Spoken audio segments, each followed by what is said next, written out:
My name is Camille Hartley. I'm 27 years old. And 3 months ago, I found a small brass key taped to the back of a picture frame that my stepmother thought she had thrown away. It was the last photograph of my mother that existed in that house. The last one Diana hadn't managed to erase. And hidden behind it, in my father's handwriting, on a strip of masking tape no wider than my thumb, were 6 words that split my life into before and after. For Camille. When you're ready. 14. B. I sat on the floor of my childhood bedroom for 45 minutes before I could stand up again. Before I tell you what was behind Unit 14B, I want to ask you something. If this story touches something in you, if you've ever watched someone methodically erase a person you loved, replacing their memory with something easier, something more convenient, please take a moment to like and subscribe, but only if this genuinely resonates with you. Drop your location and local time in the comments. I want to know where you're listening from, because I think more of us have lived some version of this than anyone ever admits out loud. Now let me take you back to where it started. Back to the house on Willowmere Drive, and the woman who decided that erasing my mother was just a matter of time and patience. I was 9 years old when my mother died. Lung cancer. She was diagnosed in February and gone by September of that same year, which meant I had 7 months of knowing it was coming and still not being remotely prepared for it. Her name was Judith. Judith Ann Hartley, née Calloway. She was a high school English teacher who kept Post-it notes on the bathroom mirror with lines from poems she was teaching that week. She smelled like lavender soap and printer ink, and she laughed at her own jokes before she finished telling them. She was the kind of woman who remembered every person's birthday, who kept spare change in her jacket pocket specifically for parking meters that were about to expire on strangers' cars. She was my mother, and she was gone at 38 years old, and I never recovered from it. I don't think you're supposed to. My father, Robert Hartley, was a civil engineer who worked long hours and coped with grief by immersing himself deeper into work and pretending the world outside his drafting table wasn't happening. I understand that now. At 9, all I understood was that I'd lost both parents in the same 7-month stretch.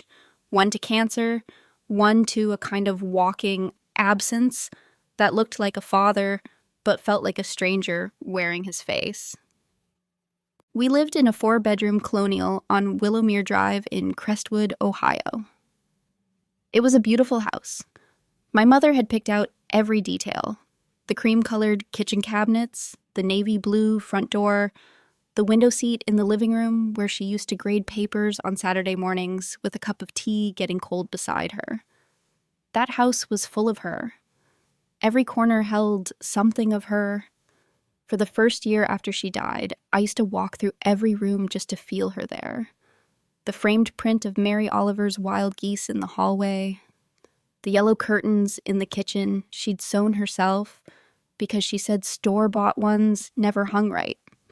The portrait of the 3 of us taken at Lake Erie the summer before her diagnosis, where she's laughing at something off camera and her hair is blowing sideways in the wind, and she looks so impossibly alive that I used to press my palm flat against the glass as if I could reach through it.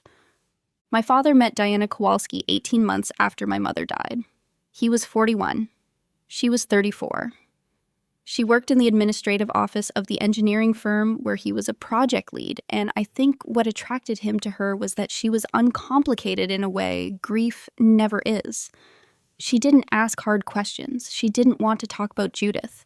She smiled at the right moments, said the right things to his colleagues, and understood, instinctively it seemed, that what my father needed was forward motion. He proposed 8 months after their first date.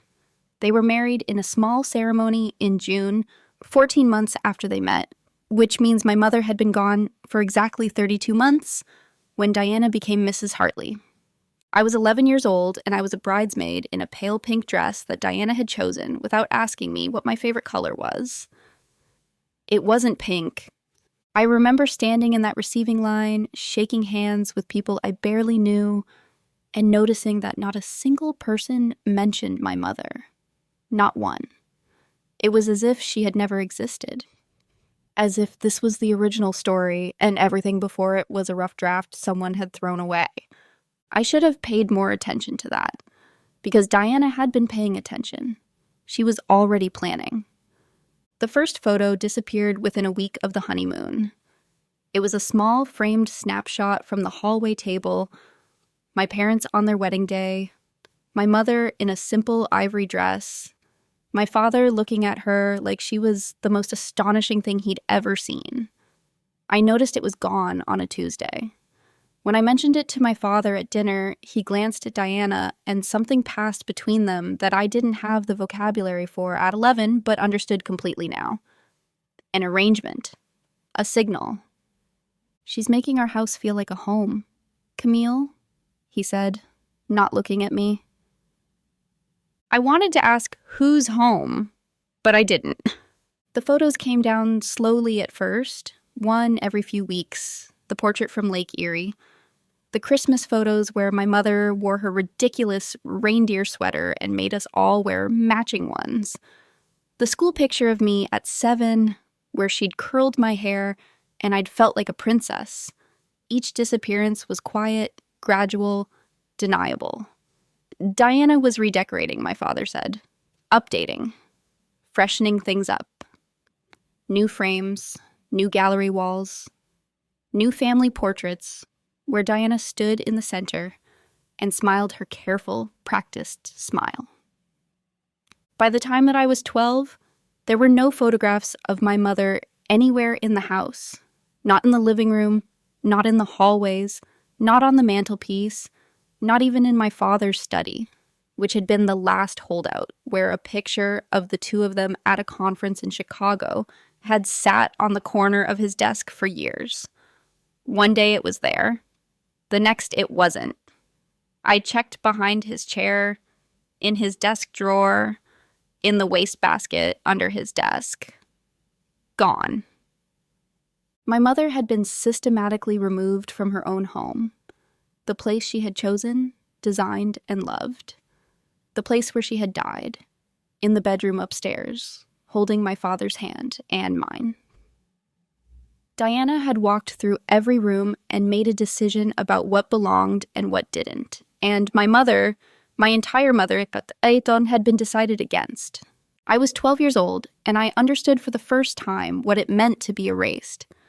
Let me tell you what Diana was like in practice, because describing someone as a stepmother who replaced photographs sounds almost mundane when you say it quickly. It doesn't capture the specific texture of living inside it. It doesn't capture the way she could smile while doing something that took your breath away. Diana was not a dramatic villain. She was something quieter and more corrosive than that. She was relentlessly, methodically normal about everything she did, which made it almost impossible to argue against. When she boxed up my mother's books from the living room shelves and replaced them with decorative objects from Home Goods, she didn't announce it. She just did it one afternoon while I was at school, and when I came home and the shelves were bare of every book my mother had ever touched, Diana said cheerfully, "I found a beautiful new home for those, a library donation. Don't they look clean now?" She said it like she'd done something generous. She did the same thing with the yellow curtains. My mother's curtains, the ones she had sewn herself with fabric she'd ordered online because she couldn't find exactly the right shade of yellow in any store. Diana called them dated. She replaced them with linen panels from Restoration Hardware, white and pressed and completely without personality. My father nodded and said they looked great. I sat at the kitchen table and stared at those white curtains for a week, trying to understand how a person could look at something someone made with their own hands and see only an inconvenience. Here's what the pattern looked like over 6 years, from age 11 to 17, when I finally left for college. Diana had a daughter from a previous relationship. Her name was Brooke. Brooke was 2 years younger than me, and she moved into our house when Diana did, which meant I went from being an only child grieving her mother to sharing a home with a 9-year-old I barely knew, and a 34-year-old who looked at me like a piece of furniture that didn't quite fit the new aesthetic. When Brooke turned 13, Diana threw her a birthday party that took up the entire backyard, rented tables, string lights, a dessert bar with a custom cake from a bakery in Columbus. 43 kids came. I know because I counted from my bedroom window while I pretended to do homework. Diana had spent 3 weeks planning it. She'd made a Pinterest board. I know because she left her laptop open one morning, and I saw it. Brooke's 13th party, with 200 pins. My 13th birthday was 11 days later. My father took me to Applebee's. He forgot to tell the server it was my birthday until the check came, and then he seemed embarrassed about having forgotten. So we left without the free dessert. Diana didn't come. She said she had a headache. When Brooke started high school, Diana bought her a laptop, MacBook Pro, $1,300. She presented it at dinner with a ribbon on it. I watched my father clap Brooke on the shoulder and say, "For the future scholar." When I started high school the year before, I had used a refurbished ThinkPad from Goodwill that I'd bought with babysitting money. My father had forgotten I was starting high school until the night before orientation, when he asked at dinner if I was ready for tomorrow. I told him it was my first day of high school. He said, "Already?" When Brooke was accepted to Ohio State, her safety school, her backup, Diana cried at the dinner table. Real tears, mascara running, hands pressed to her heart. My father opened a bottle of champagne he'd been saving. They called Diana's parents on speakerphone.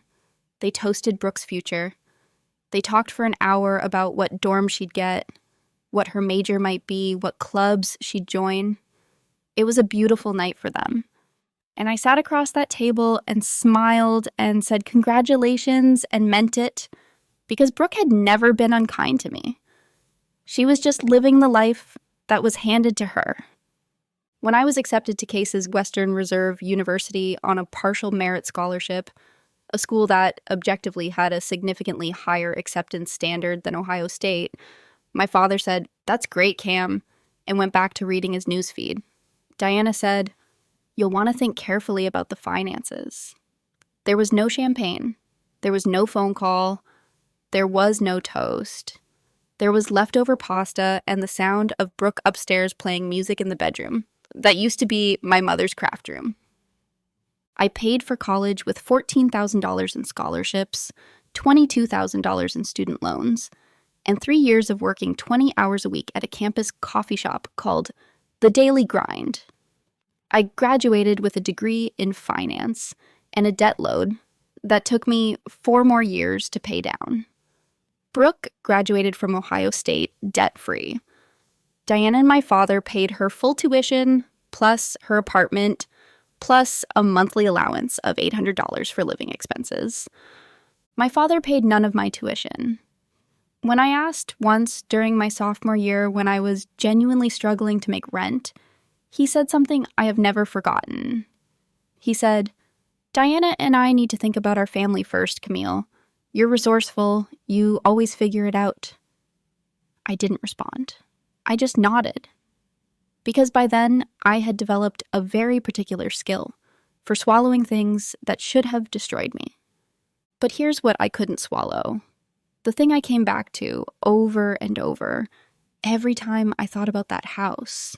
My mother's things, what happened to all of them. The photographs were just the most visible erasure. But there was more.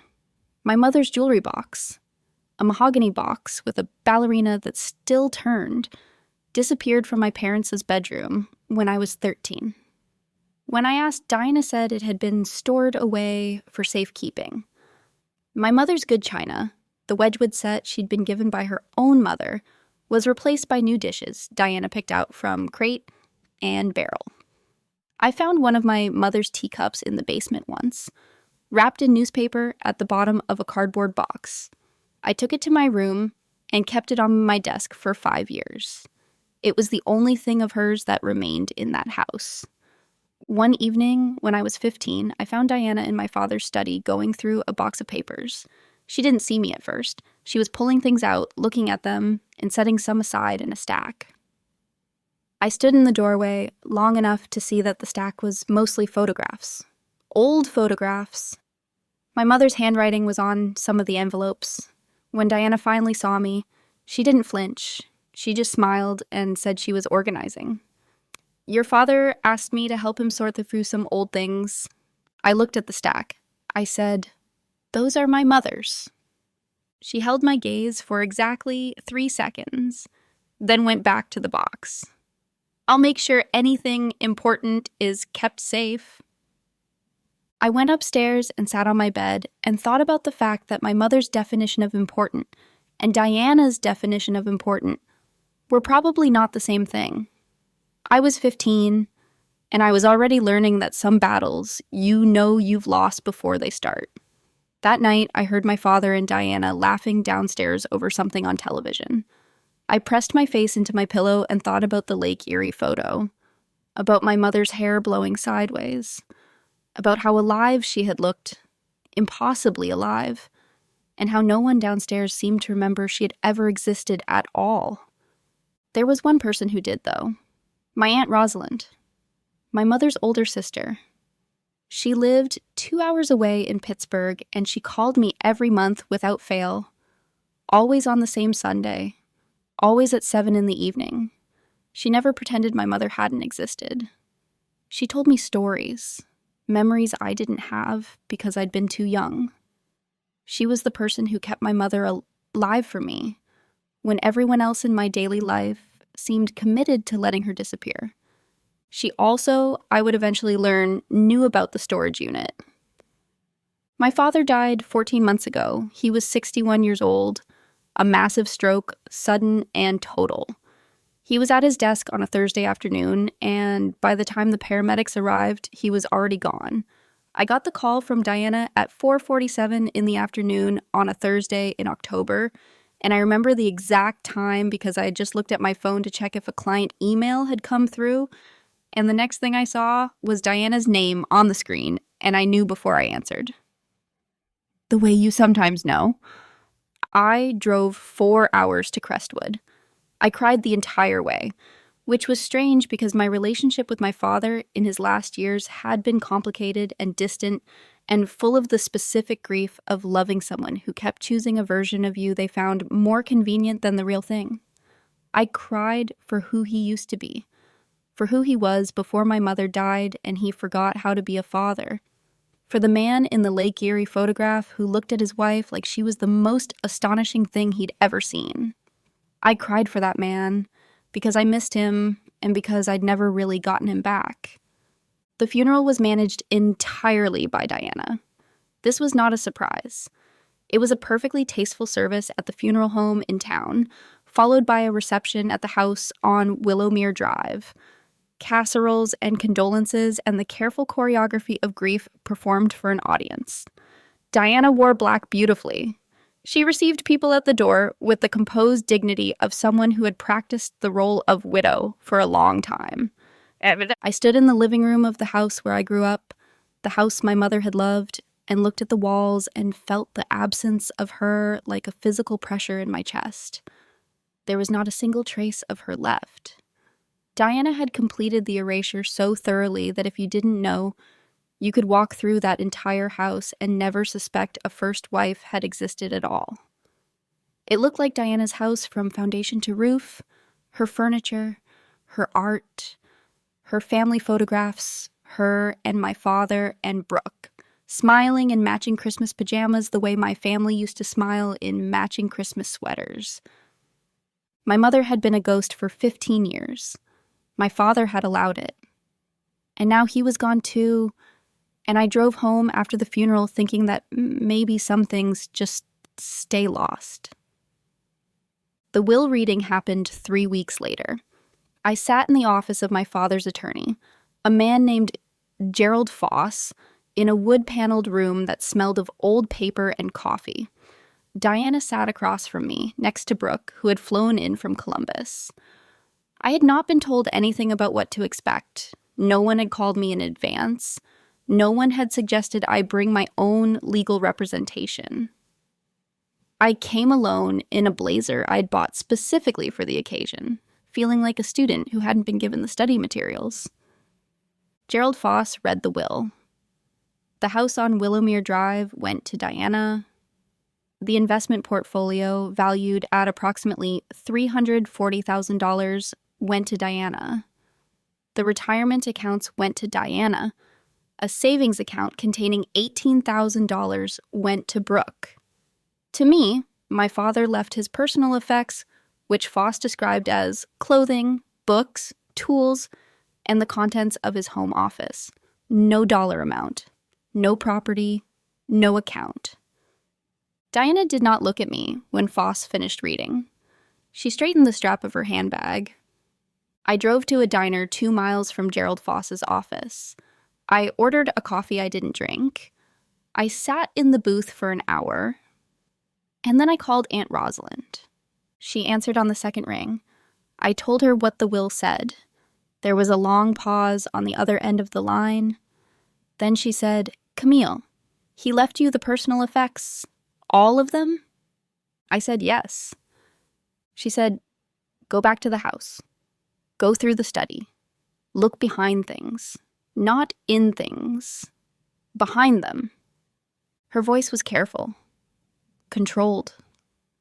The way someone speaks when they've been holding a secret for a long time and they're deciding how much to give at once. I said, "Aunt Rosalind, what do you know?" Another pause. "Your mother loved you more than anything she'd ever loved in her life. And your father, before he became the man you knew at the end, that man loved you too. Just look behind things." I went back to the house 2 days later, while Diana was visiting a friend.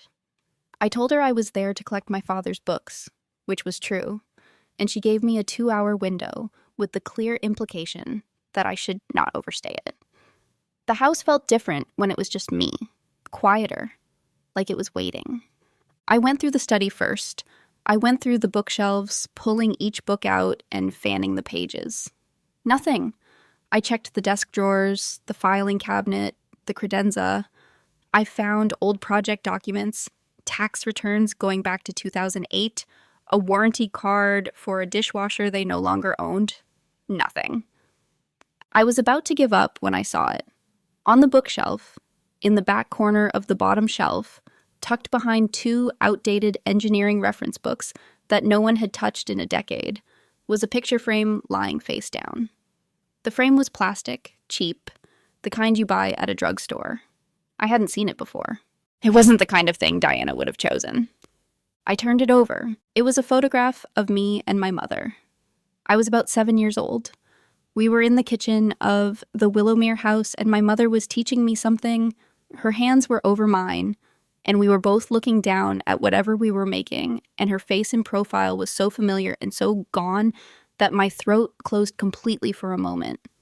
I pressed the photo against my chest and breathed. Then I turned the frame over to look at the back. Taped to the cardboard backing, in my father's handwriting, on a strip of masking tape, for Camille. When you're ready. 14B. Below it, the address of a storage facility on the east side of Crestwood, and a small brass key taped beside the words. I sat down on the floor of my father's study. I held the key in my hand. I thought about Aunt Rosalind's voice. I thought about my mother's hands over mine in the photograph.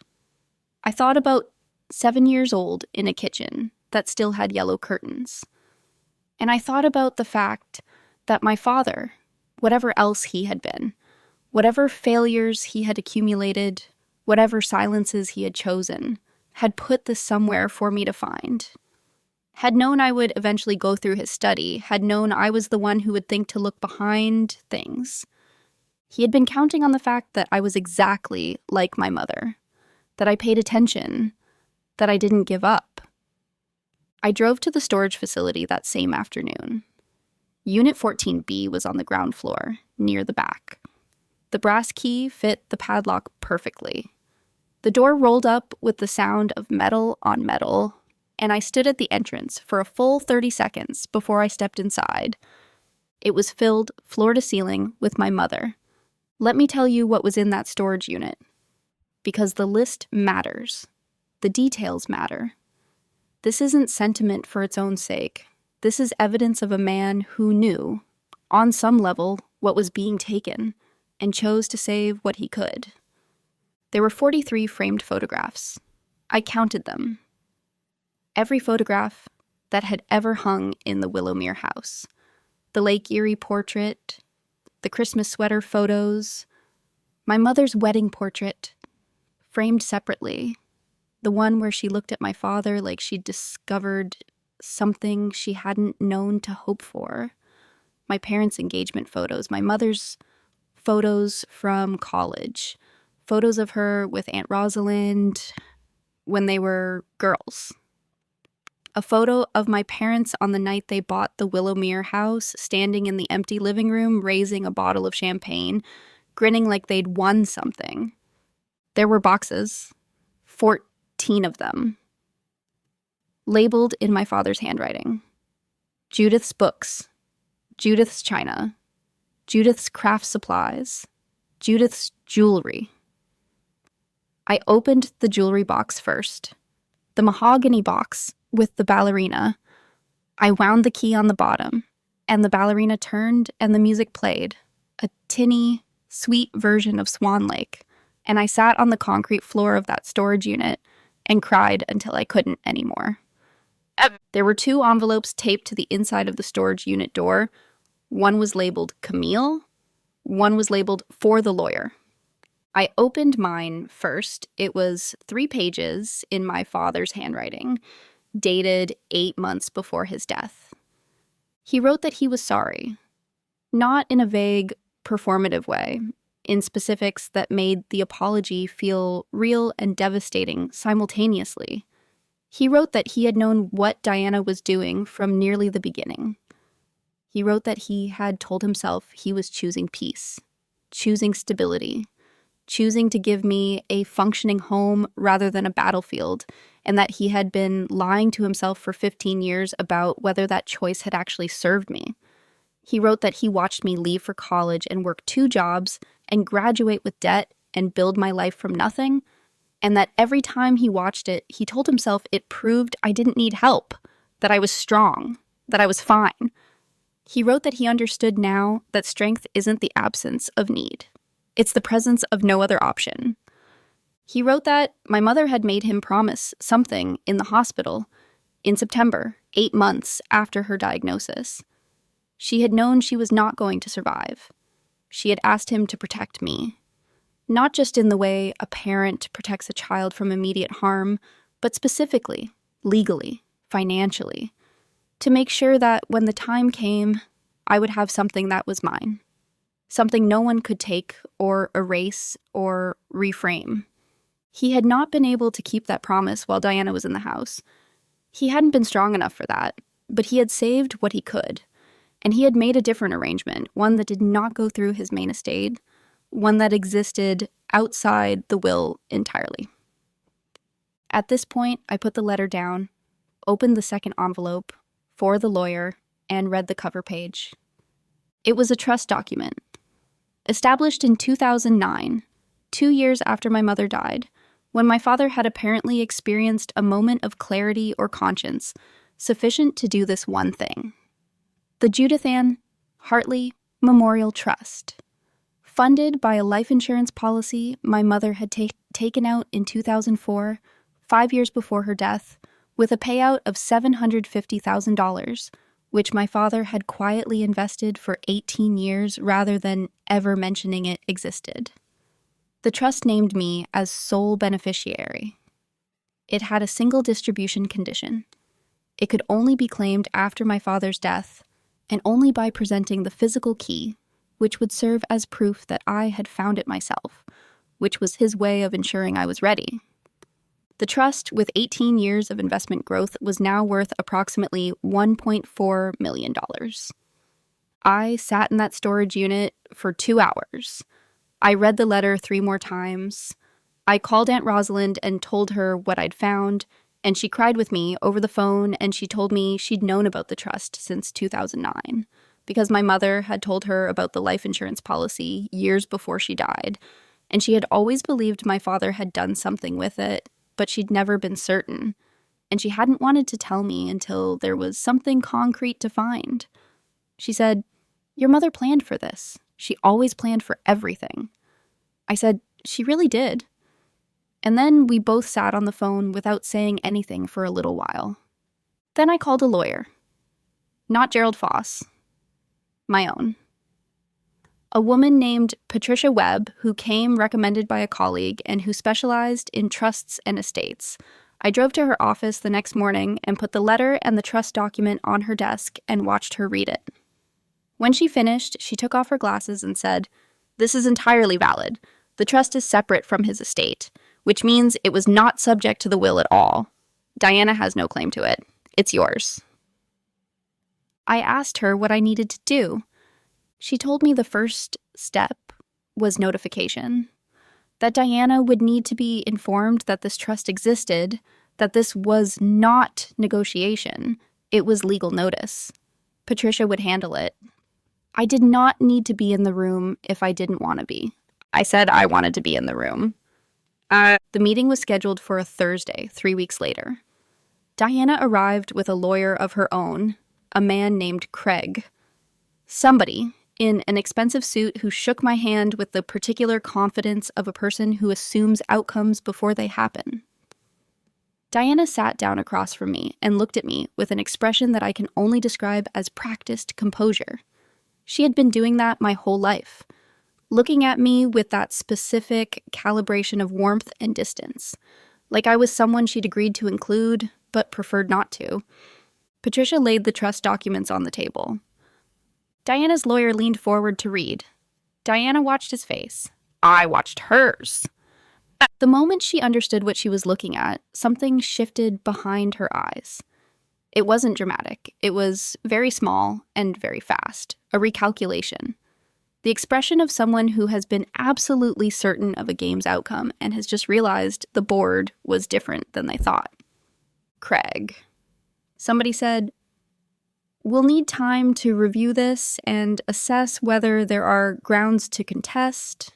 Patricia said, "You're welcome to review it." The trust was established in 2009, funded by an insurance payout that predates as your client's marriage to the decedent, and names Ms. Hartley as sole beneficiary under conditions that have been met. There is nothing to contest. Diana said, "Robert never mentioned this." I looked at her. For the first time in my life, I felt completely steady. No anger, no performance, just steady. I said, "He mentioned it to me." I held up the brass key. "He left this for me. In the back of the one photo of my mother, he managed to keep." She looked at the key. She looked at me. Something moved across her face that I hadn't expected. Not guilt, exactly. More like recognition. Like she understood, finally, that there had been another conversation happening in that house all along. One she hadn't been part of. The trust was transferred to my name over the following 6 weeks. $1.4 million cleared and certified. There was nothing Diana could do about it, and Craig, somebody billed her his hourly rate to tell her that, which I found privately satisfying. The consequences unfolded quickly after that. The house on Willowmere Drive was valued at $420,000. My father's investment portfolio was $340,000. Combined with the trust, my father had left behind a total estate of about $2.16 million, of which Diana received approximately $760,000, and I received approximately $1.4 million.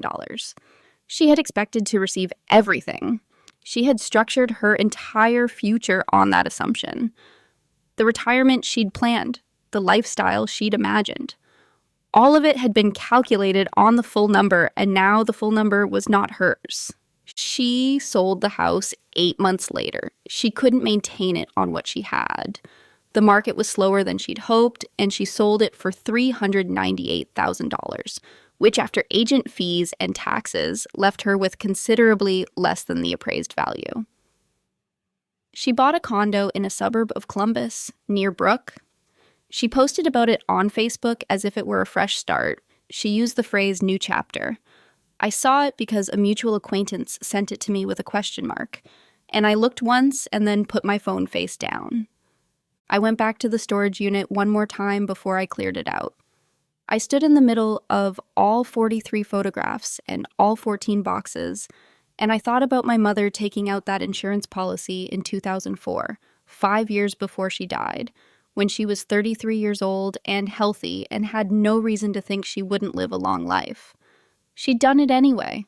She'd thought about the future. She'd thought about me, the way she always thought about everyone. The Post-it notes on the bathroom mirror, the spare change for strangers' parking meters, the planning that looked like love because it was love, expressed through action, expressed through preparation, expressed through a policy document in 2004 that said, "I want my daughter to be okay. Whatever happens, I want her to be okay." It has been 14 months since my father died. 11 months since I sat in that lawyer's office and watched Diana's face change. And I want to tell you where things stand now, because I think that matters. I think the after is as important as the revelation. Maybe more. I used $220,000 of the trust to buy a house. Not in Crestwood. Not anywhere near Crestwood. I bought a house in a quiet neighborhood in Cleveland, 12 minutes from Lake Erie, with a front porch and an old oak tree in the backyard, and a kitchen with east-facing windows that catch the morning light in a way that makes the whole room glow. It needed work when I bought it. The previous owners had left it tired and a little sad, the way houses get when no one has really loved them in a while. I spent 4 months renovating it, making decisions about every detail, and I realized somewhere in the middle of choosing kitchen cabinets that I was making the same kinds of choices my mother used to make. Specific, careful choices.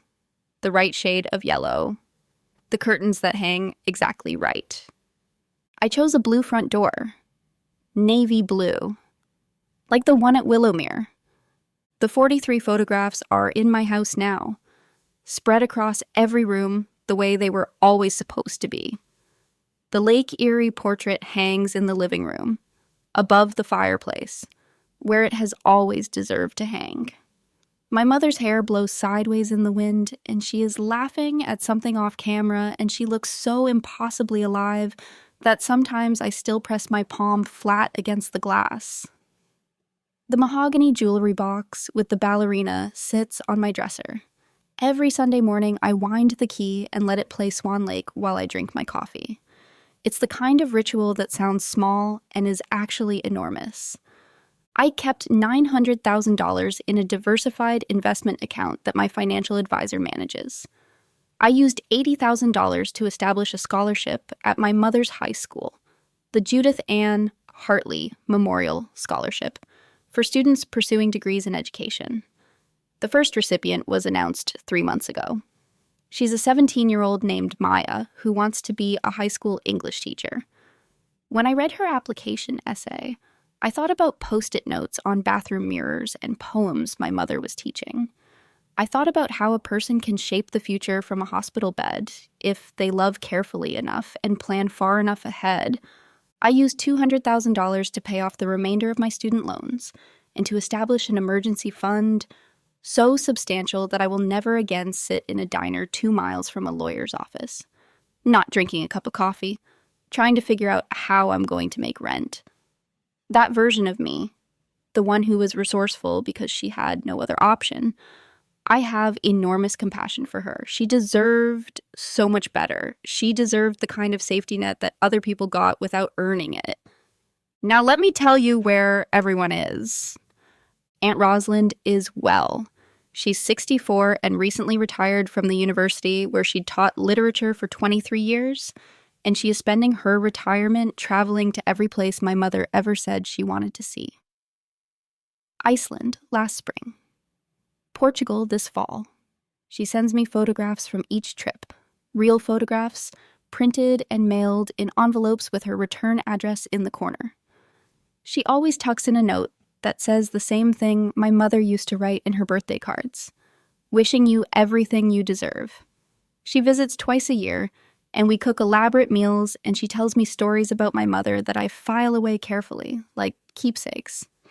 Diana is living in the Columbus condo. She and Brooke are close, which I genuinely don't begrudge Brooke. None of what happened was Brooke's doing. Brooke was a child who grew up in circumstances that were handed to her just as I grew up in mine. Brooke texted me 6 months ago, just once, unexpectedly, to say that she'd found out more about what had happened between our parents and that she was sorry I'd never told her. She said she understood if I didn't want to respond. I sat with that text for a week. Then I responded with something short and honest, that I didn't blame her and that I hoped she was well. I meant both things. Diana has not contacted me. I didn't expect her to, and I don't want her to. That door isn't slightly ajar. That door is shut, and the decision was made, and I'm at peace with it, in the way you're at peace with things that cost you something real, but were still the right choice. She spent 15 years systematically removing my mother from a home my mother loved. She did it quietly, methodically, and with a smile, and my father let it happen. And whatever grief or aloneness drove him to allow it, the allowing was a choice. Both things are true. I can understand the wound without excusing the wound's effects. My father. This is the complicated one. This is where I spend time. I loved my father. I loved him in that specific, painful way.